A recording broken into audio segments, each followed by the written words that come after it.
সবাইকে অনুরোধ করব হৃদয় নিগ্রাণ ও ভালোবাসা নিয়ে আল্লাহ পাকের মোহাব্বত নিয়ে সবাই শুকরিয়া দান জবান খুলে পড়ি আলহামদুলিল্লাহ। মেরে ভাই দোস্ত, মূল হাকিকতান কথা হলো এই জায়গায় আসার মতো যোগ্যতা আমাদের কাহারও নাই।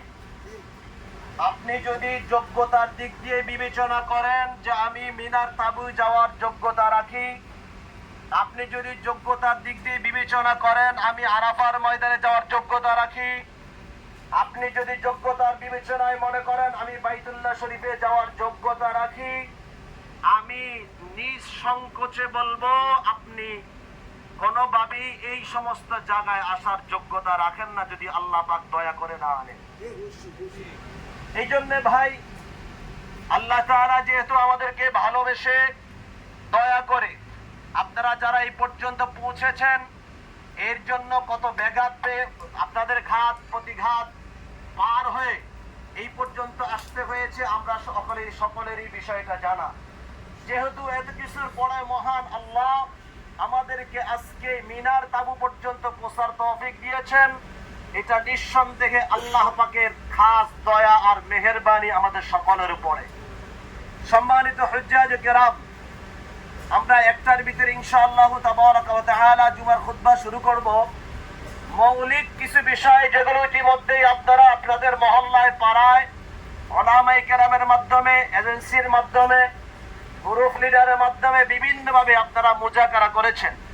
তারপরও যেহেতু আমাদের আনুষ্ঠানিক হজের কার্যক্রম শুরু হয়েছে, আরেকটু আমরা এই ফরজিয়াতের উপরে যদি কিছু কথা মুজাকারা করি তাহলে আমাদের জন্য আমলটা করতে আরেকটু সহজ হয়ে যাবে ইনশাআল্লাহ।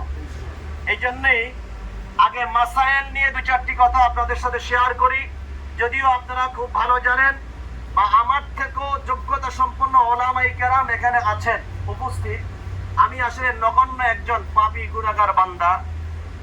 আমাকে আল-নুজুম সহ অনেকগুলো লাইসেন্সের মালিক আলহাজ ওমর ফারুক সাহেব বলছেন কিছু কথা বলা নামাজ পড়ানোর জন্য।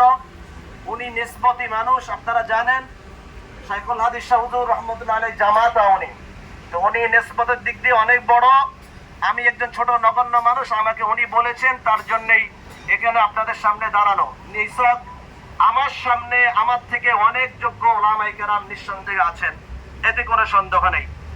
যা মুরব্বীর পক্ষ থেকে আদেশ হয়েছে কিছু কথা বলার জন্য, সেই জন্য আপনাদের সামনে দাঁড়িয়েছি।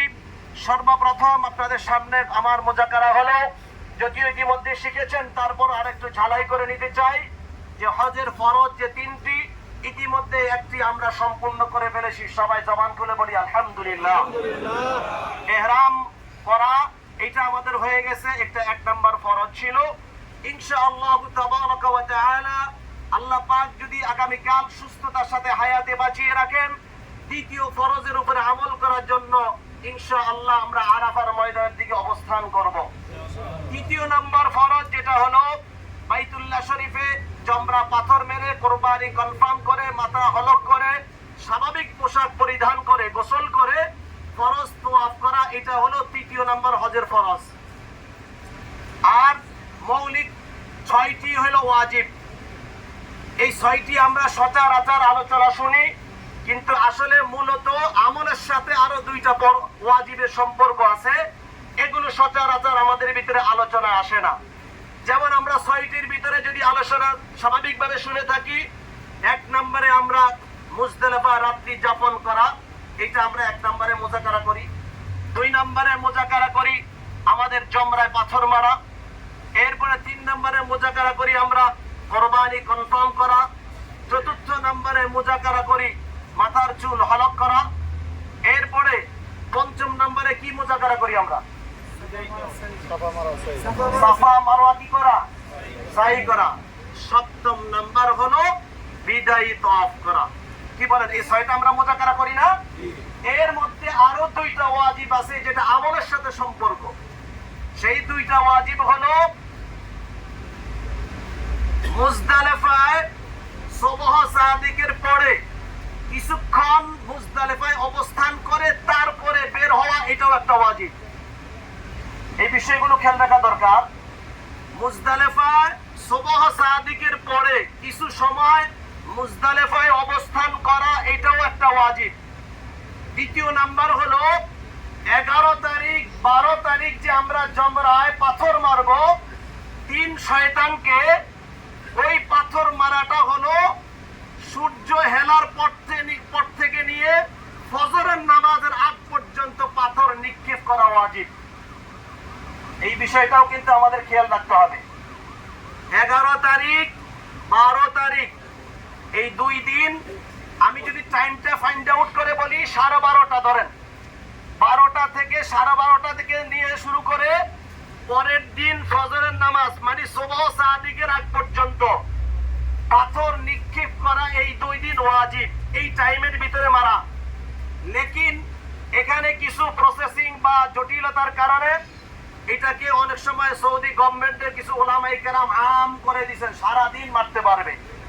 এর ভিতরে মাজুর আছে, মহিলা আছে, কিন্তু রাসূলের তরিকা এবং ওয়াজিবাত হলো 11 এবং 12 তারিখ আপনাকে সূর্য হেলার পরের থেকে নিয়ে পরের দিন সুবহ সাদিক মানে ওই রাত্র সুবহ সাদিকের আগ পর্যন্ত এই 2 দিন পাথরগুলো শয়তানকে মারা, এটা ওয়াজিব। এই 2টা ওয়াজিব আমলের সাথে সম্পর্ক। সম্মানিত হুজ্জাজে কেরাম, দ্বিতীয় নাম্বার ফাজাইল, খুব সংক্ষেপে বলতে হচ্ছে। আমাদের সমাজে না, আমাদের দেশে হাজিরা কমন 4টা জিনিস বাড়িতে নিয়ে যায়। একটু খেয়াল করে শুনবেন ভাই, আমার কথার আওয়াজ কি পিছনে শোনা যায়? আলহামদুলিল্লাহ। একবারে পিছনে তো পৌঁছানো সম্ভব না, আমি কিন্তু অনেক জোরে বলতেছি। মাঝখানে আসবো? মাঝখানে আসলে তো আমার ওনারা শুনবে না। ঠিক আছে, বলেন বলেন। একটু আপনারা ভালো করে চুপ করে থাকেন, আমি একটু জোরে বলার চেষ্টা করতেছি, যাওয়া সম্ভব হচ্ছে না। যে বিষয়গুলো